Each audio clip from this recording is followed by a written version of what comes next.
Hello friends, welcome. हम पढ़ रहे थे मेटल्स और हमने कुछ इम्पोर्टेंट मेटल पढ़ लिए हैं। आज हम पढ़ेंगे मरकरी दैट इज़ पारा और लेड दैट इज़ सीसा। आज हम मरकरी और लेड के बारे में पढ़ेंगे, तो चलिए शुरू करते हैं।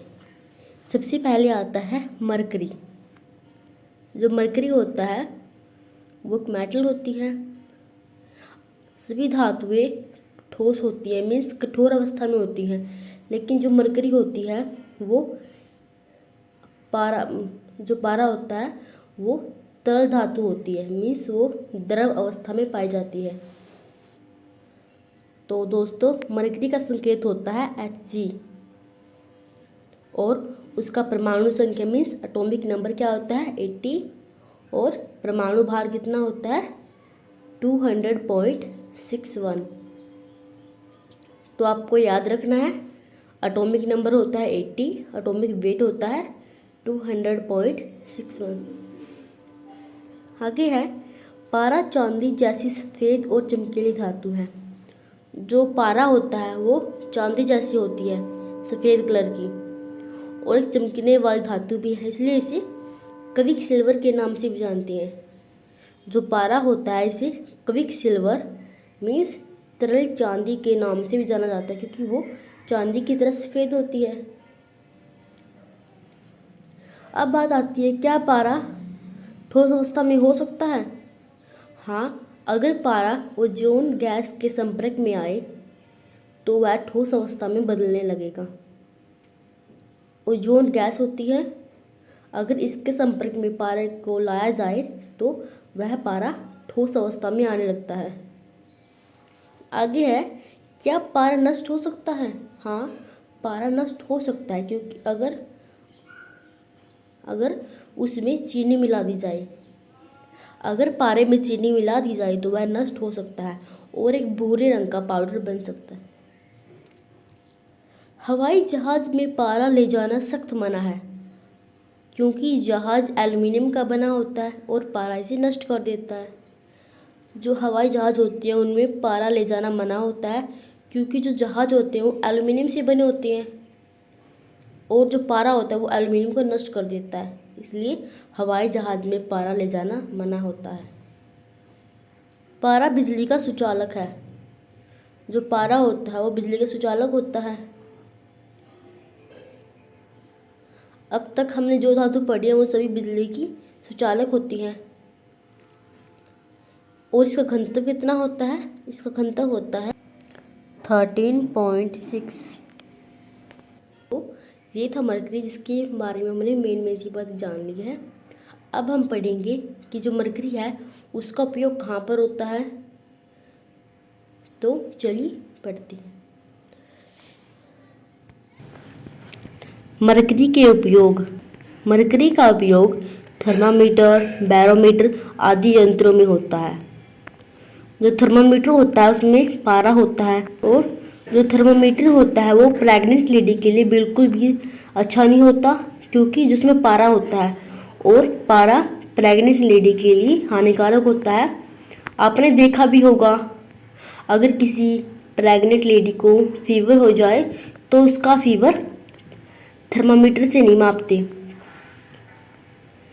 क्योंकि इसमें पारा होता है जो कि उसकी बॉडी के लिए या उसकी बेबी के लिए हानिकारक होता है।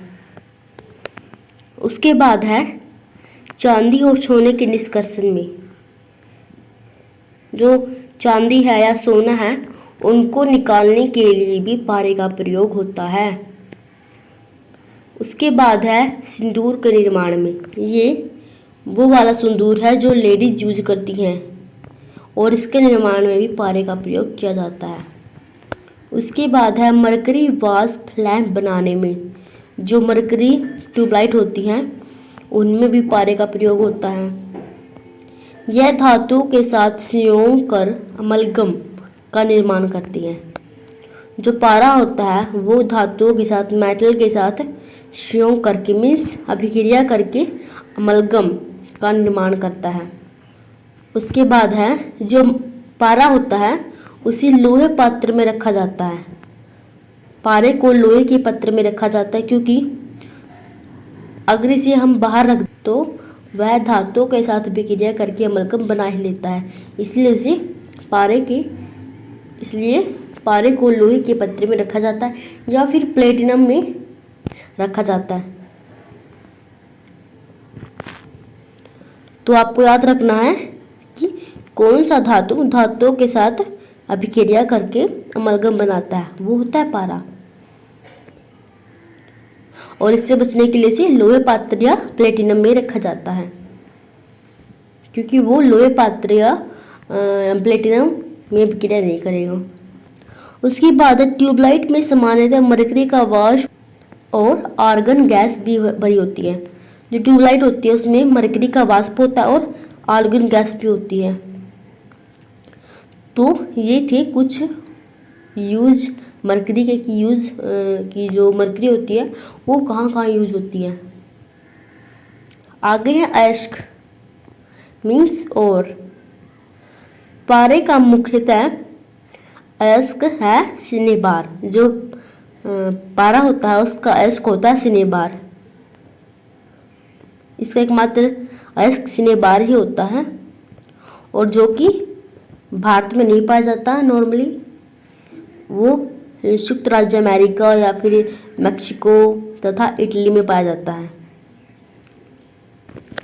तो आपको याद रखना है पारे का अयस्क कौन सा होता है, सिनेबार। अब आते हैं पारे के यौगिक मीन्स कंपाउंड ऑफ मरकरी। तो सबसे पहले है मर्क्यूरस क्लोराइड और इसे क्या कहते हैं, कैलोमल। इसे कैलोमल भी कहा जाता है। तो आपको याद रखना है मर्क्यूरस क्लोराइड को कैलोमल कहा जाता है। अमलराज के साथ गर्म करने पर वह मर्क्यूरिक क्लोराइड बनाता है। अगर मर्क्यूरस क्लोराइड को अमलराज के साथ गर्म किया जाए तो वह मर्क्यूरिक क्लोराइड बनाता है। और इसका उपयोग कहाँ होता है, इसका उपयोग औषधि के रूप में होता है और पेट साफ करने वाली दवाइयों में भी इसका प्रयोग होता है।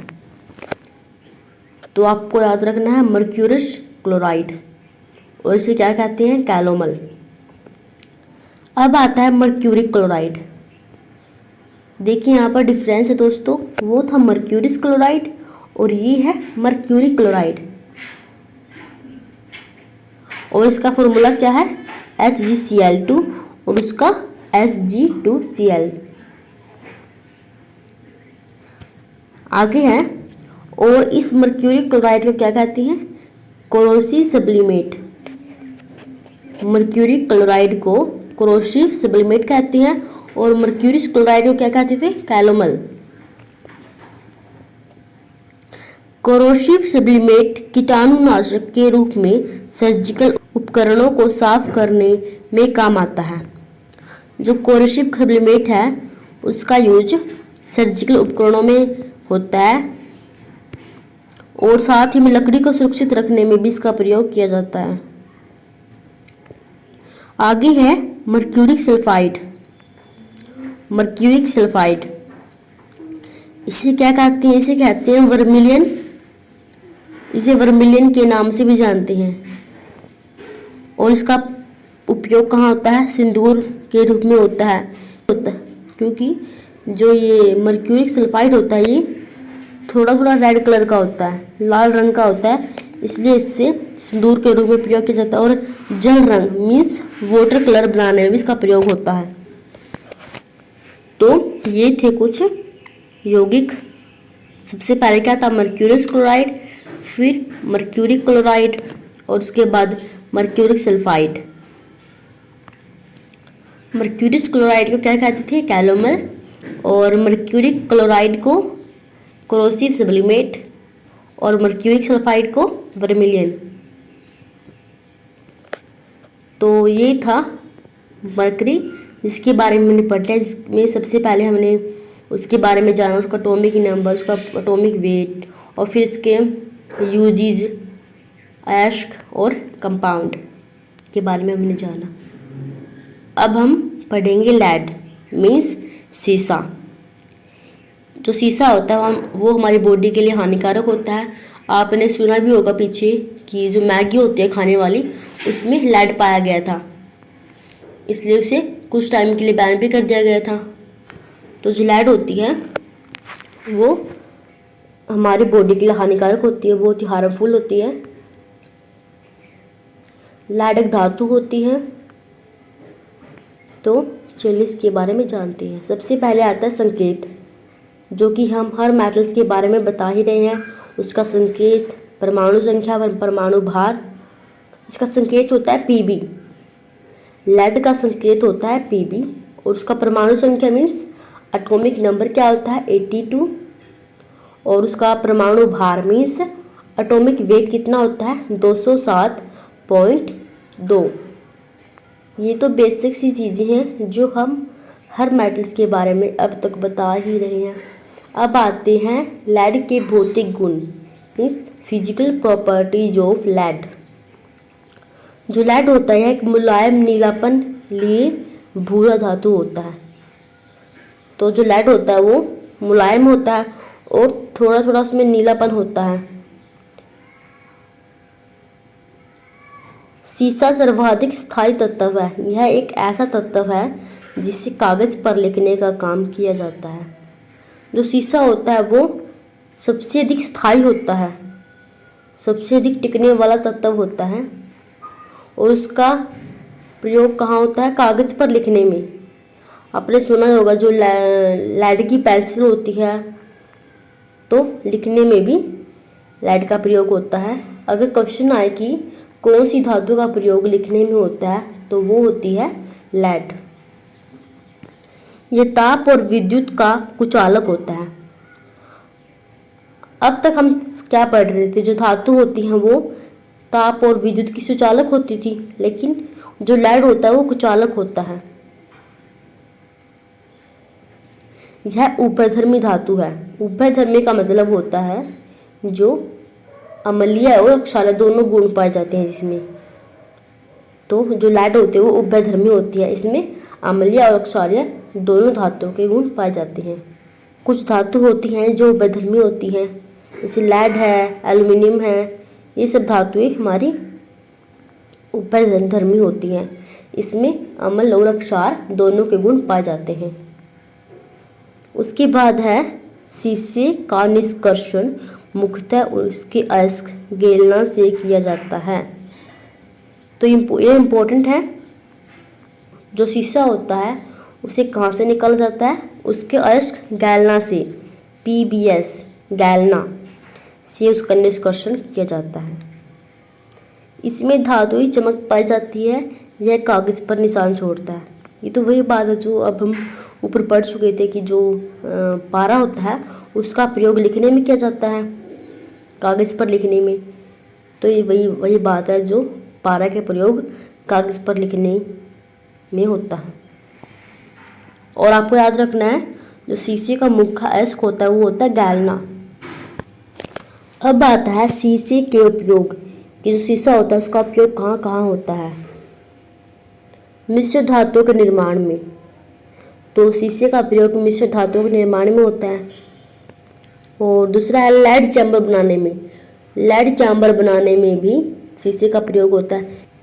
चैम्बर क्या होता है? चैम्बर होता है कमरा टाइप कुछ होता है, तो उसको बनाने में भी शीशे का प्रयोग होता है। लेड पाइप के निर्माण में पहले क्या होता था? जो पाइप होती थी वो शीशे की होती थी, मीन्स लेड की होती थी। लेकिन बाद में जो पता चला कि जो वाटर होता है वो लेड के साथ अभिक्रिया करके हाइड्रोक्लोरिक एसिड बना लेता है, जो कि हमारी बॉडी के लिए हानिकारक होता है। इसलिए फिर लेड पाइप बनानी बंद कर दी गई। लेड आर्सेनिक मिश्र धातु का प्रयोग गोली बनाने में होता है। तो जो लेड आर्सेनिक मिश्र धातु होती हैं उनका प्रयोग गोली मीन्स बुलेट बनाने में भी होता है। नाभिकीय अनुसंधानों में, जो नाभिकीय अनुसंधान होते हैं उनमें भी लेड का प्रयोग किया जाता है। जो पावर प्लांट होते हैं तो पावर प्लांट में भी पारे का प्रयोग होता है। उसके बाद है कार्बन शीशा।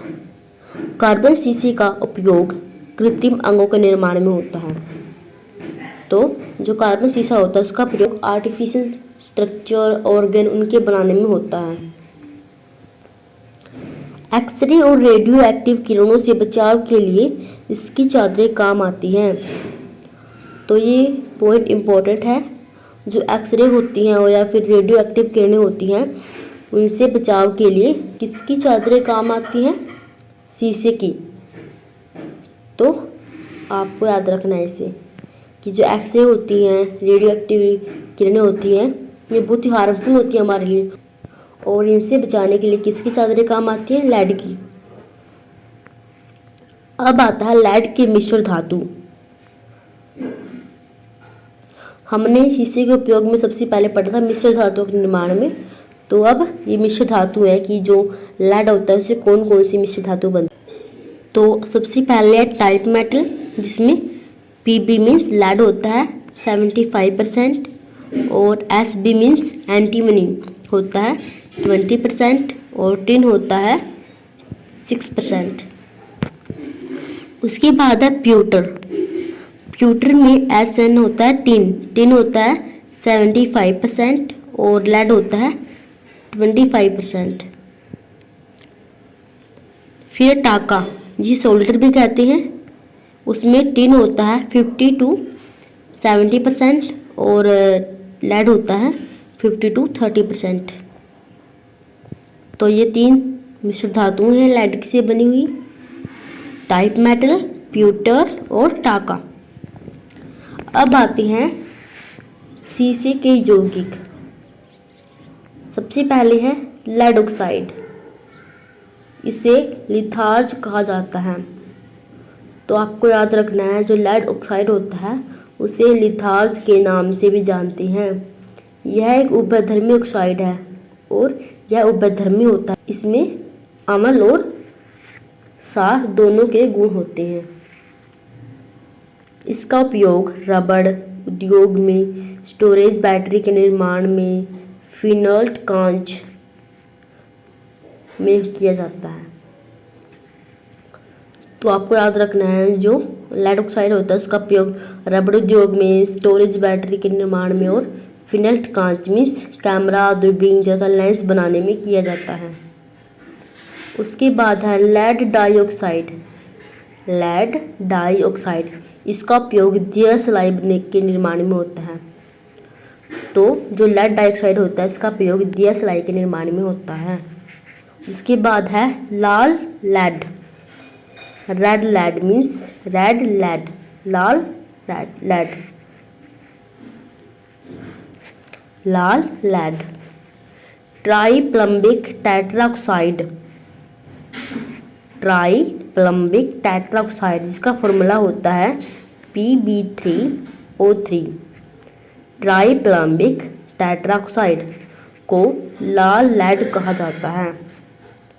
तो आपको याद रखना है जो ट्राइप्लम्बिक टेट्राऑक्साइड होता है इसे ही लाल लेड के नाम से जानते हैं। इसका उपयोग लाल पेंट बनाने में, फिनल्ट कांच तथा लाल लेड सीमेंट निर्माण में होता है। आगे है लेड एसीटेट, इसे शुगर ऑफ लेड कहा जाता है। तो किसे शुगर ऑफ लेड कहा जाता है? लेड एसीटेट को ही शुगर ऑफ लेड कहा जाता है। इसे इनऑर्गेनिक शुगर भी कहते हैं और साथ में इसे इनऑर्गेनिक शुगर भी कहते हैं। लेड एसीटेट पेपर का उपयोग H2S गैस की उपस्थिति में जांच हेतु किया जाता है। तो लेड एसीटेट का प्रयोग कहाँ होता है? H2S गैस की उपस्थिति की जांच हेतु किया जाता है कि जो H2S गैस होती है वो उपस्थित है या नहीं, उसकी जांच के लिए भी लेड एसीटेट पेपर का प्रयोग होता है। आगे है white lead. White lead, basic lead carbonate को वाइट लेड कहा जाता है। तो आपको याद रखना है बेसिक लेड कार्बोनेट को ही वाइट लेड कहा जाता है। इसे सफेदा के नाम से भी जाना जाता है और इसे सफेदा के नाम से भी जाना जाता है। तो आपके दो लेड एसीटेट को क्या कहते हैं? शुगर ऑफ लेड या फिर इनऑर्गेनिक शुगर।